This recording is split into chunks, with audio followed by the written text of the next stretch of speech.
ছোট বোন, যার কথায় তুমি ঘর থেকে বেরিয়ে যাও, তোমার নিরাপদ আশ্রয় থেকে তোমার পিতা, যিনি তোমাকে লালন পালন করার সমস্ত দায়িত্ব নিয়েছিল যখন তুমি নরম ছিলে, টিস্যু পেপারের চাইতেও। এটার চাইতে নরম কেন বললাম? এটা চিনতে আমার ভয় লাগে না, তোমার ধরতেই ভয় লাগছে একদিন বয়সে তোমার বাপের। তোমার বয়স যখন একদিন তোমার বাপের সবাই বলছে কি রে বাচ্চা করে নিবে না, নাকি মেয়ে হয়েছে যে রাগ, তুই বলে আস্তাগফিরুল্লাহ, মেয়ে হলে আমি কেন রাগ হবে? আল্লাহ যা খুশি আল্লাহ যা দিচ্ছে, ছেলে মেয়ে আমার কি, আমার ক্ষমতা আছে নাকি? কিন্তু আমার ভয় লাগে যদি ব্যথা পায়। যে তোমার দায়িত্ব নিয়েছিল, তুমি তার ঘর ছেড়ে চলে যাচ্ছ কার কাছে? ওয়ালা তাকরাবুজ জিনা ইয়া শাবাব, ইয়া নাস ওয়ালা তাকরাবুজ জিনা।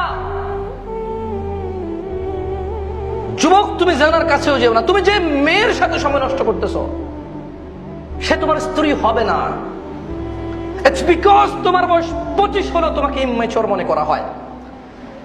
তোমার বড় ভাই তোমাকে 4 লাখ টাকা দিয়ে হুন্ডা নিয়ে দিবে, প্রতি মাসে তেল খরচ দেবে 3000, তোমাকে বিয়ে করাবে না, কারণ সে এখনো নিজেই বিয়ে করেনি। তুমি কেন অশ্লীলতার দিকে যাও? আমরা অক্ষম আমাদের ছেলে সন্তানকে বুঝাইতে।